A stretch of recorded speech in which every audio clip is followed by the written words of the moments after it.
नमस्कार प्रिय दर्शकों, हमारे YouTube चैनल गीता ज्ञान सनातन में आप सभी लोगों का एक बार फिर से स्वागत है। दोस्तों, आज की कहानी बड़ी है, ज्ञानवर्धक है, बड़ी ही प्रेरणादायक कहानी है। यह कहानी एक कौवे की है। कहानी में कौवे ने 5 ज्ञानवर्धक बातें बताई हैं, जिसे जानकर सुनकर किसी भी व्यक्ति पर आंख बंद करके विश्वास नहीं करेंगे, अपने मित्र शत्रु में अंतर समझ पाएंगे। क्योंकि किसी ने क्या खूब कहा है, चाहे भूखे रह जाना, पर यह 4 लोगों कभी भी मदद मत मांगना। तो दोस्तों, कौवा ने बताया है, आइए जानते हैं इस कहानी के माध्यम से। दोस्तों, एक समय की बात है, किसी जंगल में तबाही आ गई। तबाही कैसी कि बारिश के मौसम में भी एक बूंद पानी नहीं बरसा, यानी अकाल सूखा पड़ गया। सारे नदी नाले तालाब लगभग सूखने लगे। जंगल में रहने वाले जानवरों के लिए, पशु पक्षियों के लिए खाने के लिए कुछ नहीं रह गया। जंगल के सभी जानवर, पशु पक्षी उस स्थान को छोड़कर किसी अन्य जंगल में जाने लगे। दोस्तों, उसी जंगल में एक कौवे का जोड़ा रहता था। वह कौवे का जोड़ा एक पेड़ की डाली पर बैठा हुआ था। उस जोड़े में जो मादा कौवा थी, उसे बड़े ही तेज की भूख लगी थी, क्योंकि वह 3 दिनों से कुछ खाई नहीं थी। कभी डाल पर बैठी बैठी इधर उधर देख रही थी, कहीं कुछ खाने को मिल जाए। तभी उसी वृक्ष के नीचे एक लोमड़ी कुछ मांस का टुकड़ा मुंह में दबाए आ जाती है। कवि ने देखा और उसकी भूख तीव्र हो गई। कवि ने लोमड़ी से कहा, बहन, मैं 3 दिनों से भूखी हूं, कृपकर आप हमें थोड़ा सा भोजन दे दीजिए, बड़ा ही उपकार होगा, नहीं तो भूख से मेरे प्राण निकल जाएंगे। लोमड़ी ने देखा कौवा और कवि डाल पर बैठी है, तो लोमड़ी ने सोचा, इस मांस के टुकड़े से मेरा पेट नहीं भरेगा। दोस्तों, लोमड़ी तो चालाक होती ही है।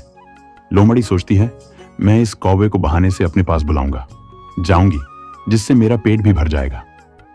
लोमड़ी ने कौवे से कहा, तुम घबराओ नहीं, मेरे पास आकर आराम से इस मांस के कुछ टुकड़े को खा लो। दोकवी तैयार हो जाती है और वह जाने लगती है। तब कौवा उसे रोकते हुए कहता है, तुम पागल हो? अरे यह हमारी दुश्मन है, वे शिकारी हैं। अगर तुम पास में जाओगी तो तुम्हें मार कर खा जाएगी। वह कवि कहती है, नहीं, मैं जाऊंगी, जरूर जाऊंगी, ये हमारे साथ ऐसा कुछ नहीं करेगी। कौवा फिर उसे समझाता है, मेरी बात को समझो, तुम उसके पास ना जाओ, वह तुम्हें मार कर खा जाएगी। कवि कौवे की बात को नहीं समझती है, तो वह कौवा कहता है, तुम ऐसे समझोगी, हम तुम्हें एक कथा सुनाते हैं, उसके बाद तुम वहां पर जाना। दोस्तों, कौवा लोमड़ी के पास नहीं जाती और कौवा की बात सुनने लगती है। कौवा कहता है, सुनो कवि, एक जंगल में 2 कबूतर और कबूतरी बरगद के खो में रहा करते थे, और उसी बरगद के खो में एक सर्प भी रहा करता था। जब कबूतरी अंडा देती थी तो वह सर्प उस अंडे को खा जाया करता था। जब कबूतर कबूतरी भोजन के लिए बाहर निकला करते थे तो वह सर्प अपने खो से निकलकर बड़े आराम से अंडों को खा जाया करता था। कभी कभी अंडों से बच्चे निकल जाया करते थे तो वह सर्प बच्चों को भी खा जाया करता था। वह दोनों कबूतर और कबूतरी बड़े ही परेशान रहा करते थे। कबूतर के साथ ऐसा कई बार हो चुका था। कबूतर कबूतरी बैठे बैठे रो रहे थे।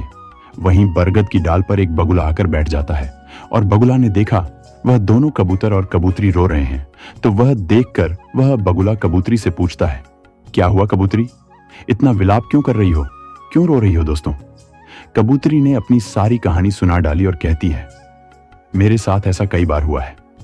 मैं जितनी बार अंडे देती हूं, जितनी बार मेरे बच्चे होते हैं, वह दुष्ट सर्प हमारी गैर मौजूदगी में सारे अंडों को खा जाता है।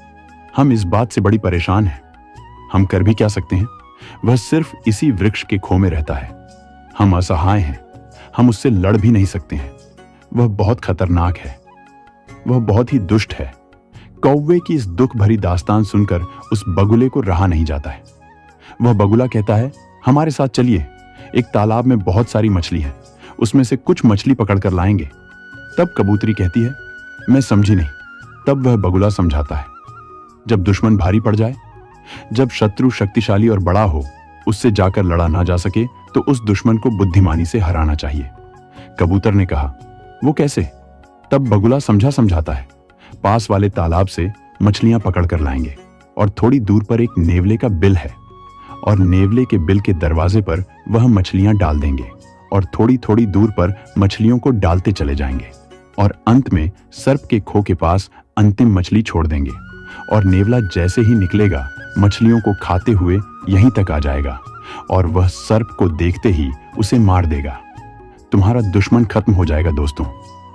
कबूतरी को बगुले की ऐसी बातें सुनकर उस पर भरोसा हो गया और वो बगुला के साथ जाती है और तालाब से मछली को पकड़कर लाती है। उन मछलियों को बगुले के कहे अनुसार थोड़े थोड़े दूरी पर रख देती है। ये सभी काम करने के बाद कबूतरी और बगुला एक पेड़ पर जा बैठते हैं। बगुला कहता है, अब थोड़ी देर इंतजार करो, इसके बाद देखना क्या नजारा होता है दोस्तों।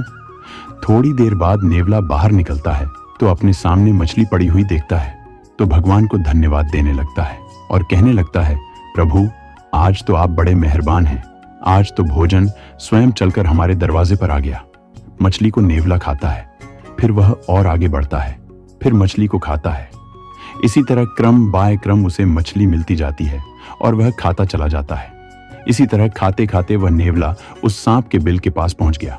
वहां भी मछली पड़ी थी। उस नेवले ने मछली खाई और फिर विचार करने लगा, आखिर कारण क्या है। मछली एक के बाद एक हमको मिलती जा रही है और हम खाते जा रहे हैं। खाते खाते हम यहां तक आ गए। लगता है किसी का घर है। किसी ने हमारे साथ कोई चाल तो नहीं चली। जो भी हो, चलो इंतजार करते हैं। वह नेवला सर्प के दरवाजे पर बैठकर इंतजार करने लगता है। दोस्तों, कुछ समय के बाद सर्प बाहर निकलता है तो नेवला यही समझता है कि इस सर्प की चाल है। इसी सर्प ने मुझे इस चाल में फंसाया है। दोस्तों, ये तो आप जानते ही हैं, नेवला और सर्प की कट्टर दुश्मनी होती है दोस्तों। सर्प नेवला को देखते ही लड़ने लगता है और उस लड़ाई में नेवला जीत जाता है और सर्प को मार देता है। यह देखकर वह कबूतरी बहुत ही खुश होती है। कबूतरी उसी वृक्ष के डाल से आवाज लगाती है, नेवला भाई, मैं आपका दिल से धन्यवाद करती हूं, क्योंकि आपकी वजह से मैंने बहुत बड़े संकट से छुटकारा पाया है। इस दुष्ट सांप के मरने की वजह से मैं बहुत प्रसन्न हूं। जब नेवला ऊपर देखता है तो वह समझ गया, अच्छा, यह जाल तुम्हारा ही बिछाया हुआ था। कबूतरी अपनी सारी दास्तान सुनाती है। उसके बाद नेवला कहता है, कबूतरी क्या ऊपर से धन्यवाद देती रहोगी या नीचे भी आकर धन्यवाद दोगी। दोस्तों, वह कबूतरी उड़ती है और उस नेवले के पास पहुंचकर बैठ जाती है, लेकिन नेवला उस पर भी वार कर देता है, उसे मार देता है और कबूतरी को मारकर खा जाता है। अब कबूतर सोचने लगता है, एक दुश्मन से हट नहीं पाए तब तक दूसरे दुश्मन के चंगुल में फंस आए। दोस्तों, यही बात वो कौवा उस कौवे से कहता है, एक दुश्मन से। वह लोग बचे तो दूसरे दुश्मन के चंगुल में फंस गए और वह कबूतरी मारी जाती है। वह भूल गई वह नेवला दुश्मन है, हमें छोड़ेगा नहीं। वह उस नेवले पर भरोसा कर लेती है। इसीलिए कौ भी तुम इस लोमड़ी के पास मत जाओ, यह हमारी दुश्मन है, यह जरूर तुमको मार देगी और मारकर खा जाएगी। इसी तरीके से इन 4 लोगों से कभी मदद की भीख मत मांगना दोस्तों। तब कवि ने पूछा, वह कौन से 4 लोग हैं? कौवा कहता है, दुश्मन दुश्मन से कभी मदद की भीख मत मांगना। अगर आप अपने दुश्मन से मदद मांगेंगे तो वह आपकी मदद नहीं करेगा, आप पर वार करेगा, आपको नुकसान पहुंचाएगा, आपको मार भी सकता है। इसीलिए कभी भी अपने दुश्मन से मदद की भीख मत मांगना। और दूसरा है अभिमानी घमंडी, क्योंकि आप कभी घमंडी के पास जाएंगे तो वो घमंड में आकर आपका अपमान करेगा, आपकी मदद नहीं करेगा, आपको लज्जित कर देगा। इसके पास भी कभी मदद की भीख मांगने मत जाना, क्योंकि वह देगा कुछ भी नहीं, साथ ही आपका अपमान कर देगा। तीसरा, कपटी कपट्टी के पास भी कभी मदद की भीख मत मांगना, क्योंकि कपट्टी जो होते हैं कपट भरे ही शब्द ही कहते हैं और कपट जरूर करते हैं, मदद तो नहीं करेंगे। कहीं ना कहीं अपने कपट में आपको फंसा लेंगे, आपका बहुत भारी नुकसान करा देंगे। इसलिए कपटी से भी कभी मदद मत मांगिए। चौथा, नशेबाज व्यक्ति। नशेबाज आदमी से कभी मदद की भीख मत मांगिए। जैसे आपको कहीं जाना है, आपको वहां मिल नहीं रहा है, तो ऐसे में आप किसी नशेबाज व्यक्ति से लिफ्ट लेंगे तो समझ लीजिए वह नशे में तो खुद है, अपने आप को नहीं संभाल पा रहा है, तो वह वाहन कैसे चलाएगा? आप खुद सोच सकते हैं, वह खुद मारे और आपको भी मारेगा। तो इसलिए नशेबाज व्यक्ति से भी कभी मदद मत मांगना, चाहे आप भूखे हो, चाहे आप रास्ते में हो, चाहे किसी भी स्थिति में हो। ऐसे लोगों से मदद मत मांगना। इन 4 लोगों में कभी भी विश्वास मत करना। पहला दुश्मन, दूसरा अभिमानी, तीसरा कपटी, चौथा नशेबाज। आदि तो दोस्तों वह कभी अपने पति की बात को मानकर नहीं जाती है। ये कहानी हमें यही सीख देती है कि चाहे मर जाए मगर इन 4 लोगों पर कभी विश्वास मत करना दोस्तों। कौवा और कौवे की यह कहानी आपको कैसी लगी? हमें कमेंट में अपनी राय ज़रूर लिखें और हमारे चैनल पर नए हैं तो चैनल को सब्सक्राइब करके बेल आइकन को प्रेस कर दें ताकि ऐसे ही कहानियाँ हम आप तक पहुँचाते हैं। हमारे पूरी वीडियो देखने के लिए बहुत बहुत धन्यवाद। जय श्री कृष्णा। राधे श्री राधे।